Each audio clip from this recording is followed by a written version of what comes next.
I can. I can speak English. The easiest way to tell someone your abilities in English is to use the phrase I can, right? Maybe you know that one already. But in today's video, I'm going to teach you more. Yes, that's right. I'm going to teach you other ways to say I can in English so you can make your English sound much better. Another way to make your English sound better is pressing the like button and pressing that subscribe button too. So make sure you do that because today we're going to learn something new. Hey beautiful girls, handsome men, welcome back. You are awesome. Welcome back to another video. Like I said, in today's video, we're going to learn how to say I can, but in other ways. I can is a very common phrase in English. I'm sure you know how to use it. I can do something. It shows you have the ability. How do we say it in the past though? Well, we can say, I could do something. So that means you had the ability in the past, but you don't now. At school, I could speak French, but forgot it all. I just forgot it all. I don't know. Maybe you should teach me. Teach me some French in the comments. So how do we say in other tenses? Can we say I have could or I have can? No, actually you can't, because if you want to say it in other tenses like present perfect or future tense, you have to change the word you use. We have to use the phrase be able to. I have been able to. That's present perfect.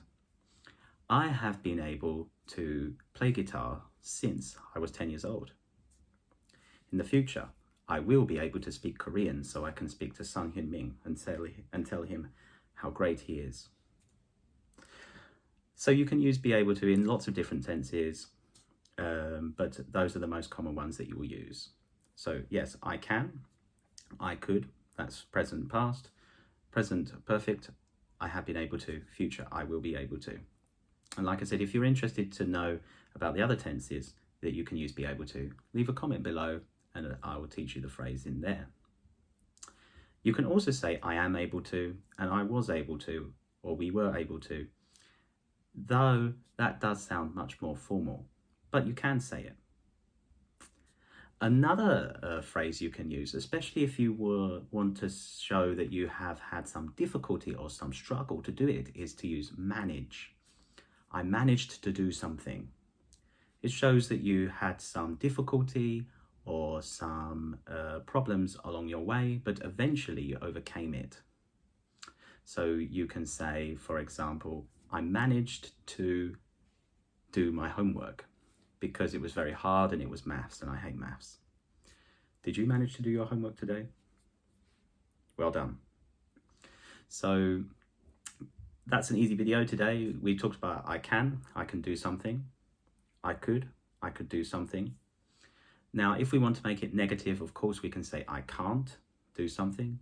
I couldn't do something. I haven't been able to. I won't be able to. And I didn't manage to. I didn't manage to. The key here is to use the auxiliary verb did. I didn't manage to do something. Okay? I didn't manage to do my homework because it was too difficult for me. I have no clue about chemistry. If you can help me with my chemistry homework, let me know in the comments below. So anyway, that's today's lesson. It's a very quick one, but hopefully I'll be able to make better videos later on. If you did enjoy yourself, if you learned something new, let me know in the comments below.